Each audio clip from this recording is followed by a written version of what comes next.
Hey everyone, and welcome to my 31 Horror Movies in October series. Today we are up to day 5, the 5th day of October, and the movie that we're going to take a look at that I watched for the first time, a pretty well known movie, and that is Dario Argento's Suspiria. So yeah, this is a movie I've owned for a while, and I haven't gotten a chance to watch it up until now. I figured it would be a good time to watch it as part of my 31 horror movies in the month of October here, kind of like the Halloween time of the year. So, yeah, Suspiria from 1977, not the remake. I know there's a remake from 2018, but this is the original 1977 Suspiria. So, let's just kind of get into it, and I'll give you my thoughts and review here, which will not contain spoilers. I'm going to try not to spoil it anyway, but first, let's just talk about what Suspiria's setup and premises and the cast. Um, so Suspiria is a 1977 Italian supernatural horror film directed by Dario Argento, who co-wrote the screenplay with Dario Nicoldi, partially based on Thomas de Quincey's 1845 essay. The film, let's see, the film stars Jessica Harper as an American ballet student who transfers to a prestigious dance academy in Germany, but realizes after a series of brutal murders that the academy is a front for a supernatural conspiracy. So Susie Bannon, who Jessica Harper plays, that character, Susie Bannon, a young American ballet student, arrives in Freiburg, Germany during a torrential downpour to study at the co-ed Tanz Dance Academy, a prestigious German dance school. Another student, she sees another student, Pat Hingle, flee the school in terror. Susie is refused entry to the school and forced to stay in town overnight. Pat takes refuge at a friend's apartment, tells her that something sinister is going to happen at the school. Has happened at the school. Pat is ambushed by a shadowy figure who stabs her repeatedly and drags her to the roof of the apartment building before hanging her with a noose by throwing her through the building skylight. Pat's friend is also killed after being impaled by falling debris while trying to alert other tenants to the murder. Susie returns to the school the next morning where she meets Miss Tanner, the head instructor, and Madame Blanc, the head mistress. Tanner introduces Susie to Pavlos, one of the school's servants. She also meets classmates Sarah and Olga, her new roommate. Susie experiences an unsettling encounter with one of the school's matrons and Blanc's nephew, Albert, before passing out during a dance class. When she regains consciousness, Susie learns that Olga has thrown her out of her apartment, forcing her to live at the school with Sarah in the room next door. So that's basically the gist of it, the start and the setup. Cast wise, we have Jessica Harper, of course, as Susie Banyan, uh, Stefana, Stefania Cassini as Sarah, Flavio Busci as Daniel, Miguel Boise as Mark, uh, Alida Valley as Miss Tanner, Joan Bennett as Madame Blanc, Udo Kier as Dr. Frank Mandel. Hopefully, I'm probably butchering those names. It's an Italian film, so I'm sure I'm butchering some of them. So yeah, that's basically Suspiria from 1977. It's part of my 31 horror movies in October series, day 5. Um, this movie's fantastic. I mean, it's as good as advertised. It's as good as everybody is. I've listened to people talk about how great this is and one of the great horror movies, and so I went into it with pretty high expectations, and it met them. I was impressed, and so let's just get into it, starting with the pros. Without a doubt, it might be the most visually stunning movie that's ever been made, certainly from a horror movie standpoint. I don't think I'm going on much of a limb, out on much of a limb saying that. The use of bright, vibrant colors, fantastic camera work, and great use of shadow and light.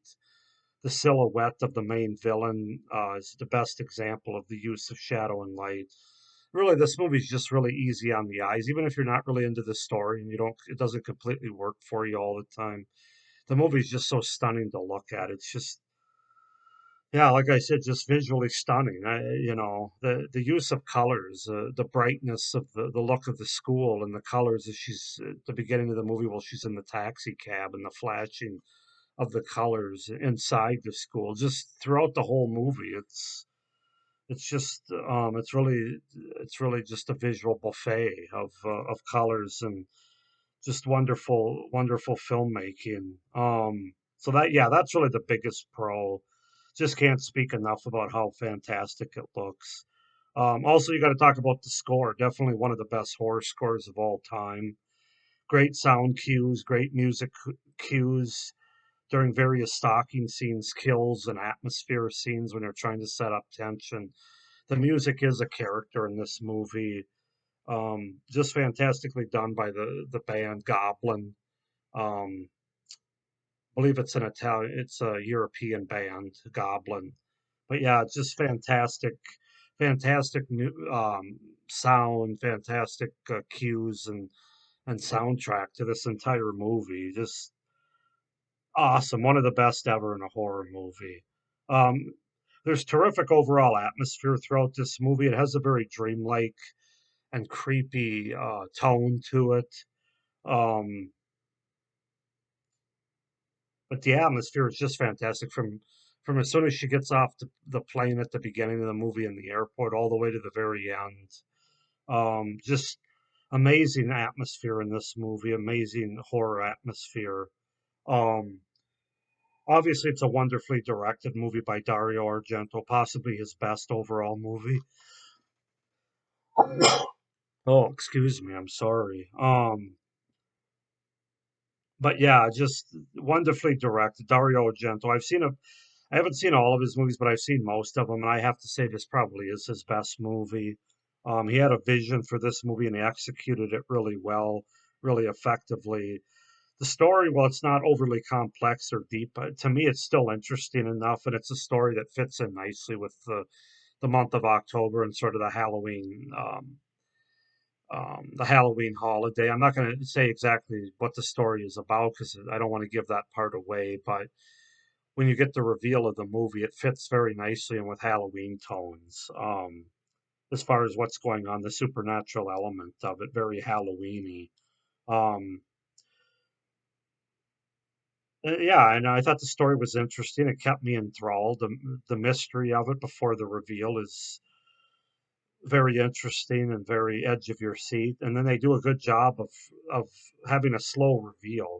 Nothing's really given away the first half of the movie. You're just kind of along for the ride, and it's not revealed. Nothing's really revealed till the right moment in the movie, and just very effectively done.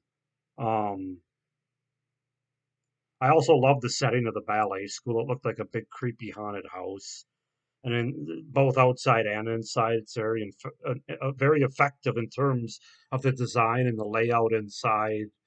Just everything from the attic to the basement, just everything about it. I mean, the level of detail was fantastic. Um, Great buildup of tension and scares throughout the whole movie. Once again, from beginning to end, it's just great. One of the best I've ever seen, quite honestly. And I'm not just saying that because I just saw the movie and it's fresh on my mind. It really is fantastically set up, all those scenes, as well as the mystery of what's happening. Very effective. Great payoff kills as well. You have the tension and the buildup of the stalking to get to the kill, and then sometimes in movies, the kill is kind of leaves you a little bit empty after all that. But this movie has both. It has the tension and the buildup, and it has great payoff kills, and it really doesn't hold back on the violence or the gore. You get a lot of blood and gore. I mean, there's one scene where a dog is tearing at the throat of somebody. Very gory. Um, and then finally, my final pro of the final reveal, like the last 10 minutes of the movie, scary as hell in my opinion. It really left me. I'm not going to say unsettled, but it was scary. I don't genuinely say that about a lot of horror movies today, that it genuinely scared me. That just something that happens. There's a supernatural element at the end, and just very effectively scary. So it has to do with maybe bringing somebody back to life. That's as much as I'll say. So, but yeah, I just can't praise this movie enough. I could probably find more pros if I really thought about it, but this video will end up being too long. Um, Getting into the cons, there are a few cons. Got to talk about the English dubbing. That part's not great. It sounds very stilted and rough. The dialogue of the dubbing that we get, the English version. I can't speak for the other versions. Because basically, this movie was made where you had different actors and actresses from different parts of the world that all spoke different languages, and when they actually made the movie, they still spoke in their language of origin. But then, of course, they went back and, as part of the editing process and stuff, they dubbed the movie for each country that it was sold in. So, like for America, it was obviously dubbed in English, and yeah, it's not great. It doesn't really line up. The lip syncing with the words that are being spoken don't line up very well. And like I said, it's just very stilted and rough. Some of the effects don't hold up either, as it relates to the blood that's shown in the movie and the kills. Some of it's outdated with the effects, kind of fake watching it today compared to some newer movies. And then it also doesn't have the best acting across the board. Now, I think that Jessica Harper does a good job, Joan Bennett does a good job, and Alita Valley, I would say those three do a good job. But like some of the other young female actresses, it's just kind of cheesy acting, cheesy and wooden. Um, and then I have to say the ending was kind of quick, and dare I say, maybe it was ended up being a little easier than it should have been for the main character who tries to escape. Um, Again, maybe if I go back and rewatch it, I might not feel that way. But the whole movie leading up to then, I kind of expected a little bit more at the ending, I think, than what I got. And then the narrator at the beginning during the opening credits, before we cut to our main character arriving in the airport, was that really necessary? I mean, do we need a narrator on screen to kind of explain this young woman's journey and why she's here? I mean, I think we could have figured that out um, through the movie, through character interaction and stuff. So that felt a little bit out of place, but none of that stuff is enough to take away from the brilliance of this movie in terms of how it looks, how it was directed, the atmosphere, the setup, the music, the score, just everything about it. So, um, I'm gonna give this movie a 9.5 out of 10, almost a 10. Just a couple of those cons hold it back, because of the aging process, the fact it was made 30, 45 years ago. But fantastic movie, highly recommended, especially for a Halloween month of October watch, horror movie watch. 9.5 out of 10 for Suspiria. Go ahead and comment down below, guys, what you think of the original Suspiria from 1977. If you love it as much as I do, if it's overrated, if you like the remake better, which I have to check out. I probably will check out at some point. I've heard mixed reviews about that, but let me know if you've seen that movie and what you think, if you recommend it or not. Like this video, hit the little notification bell to see when my next videos drop, and please subscribe to my channel as well for future videos, including the rest of my 31 horror movies of October, as well as a certain television show review that I'm going to be starting in the month of November. So thanks for watching and stay scared.